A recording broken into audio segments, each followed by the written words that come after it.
இப்போ எங்கள் area side ஃபுல்லாக பார்த்திங்கன்னா தண்ணி ரொம்ப டிமாண்ட் ஆகிடுச்சிங்க. அதனால சுற்றி சுற்றி எல்லோரும் போர் போட்டுகிட்டே இருக்காங்க. இப்போ ஒரு 6 வருஷத்துக்குள்ளேயே எங்கள் அம்மா வீட்டில் 3 போர் போட்டாங்க. இது வரைக்கும் 6 போர் போட்டிருக்காங்க.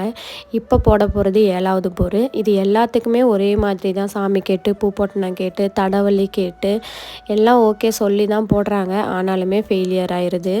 மெயினாக பார்த்தீங்கன்னா அந்த குச்சி சுற்றுறது, தேங்காய் சுற்றுறது, அதை சுற்ற பார்த்தா ஒரு 4, 5 தண்ணி வந்துருமாட்டிருக்கு அப்படிங்கிற மாதிரி தாங்க சுற்றுது. ஆனால் வெறும் புகையாவே போயிடுது. இவங்க மெக்கர் பாயிண்ட்டை விட குச்சி சுற்றுறது, தேங்காய் சுற்றுறது தான் அதிகம் நம்புகிறாங்க. சாமி சொல்கிறத தான் நம்புகிறாங்க. பேசாமல் அதுக்கு குத்து மதிப்பாக ஒரு இடத்துல போட்டு போய்க்கலாம் போல இருக்குது. பாயிண்ட்டு பார்க்க வரவங்க எல்லாருமே இந்த போருக்கு முன்னாடி போட்ட போர் எல்லாமே 2 இன்ச்சு 3 இன்ச்சு தண்ணி வந்துருச்சுன்னு சொல்கிறாங்க. இதுக்கப்புறம் பார்த்த பாயிண்ட்டுமே 2 இன்ச்சு 3 இன்ச்சு வருதுங்கிறாங்க. ஆனால் நம்மளது மட்டும் ஃபெயிலியர் ஆயிடுது.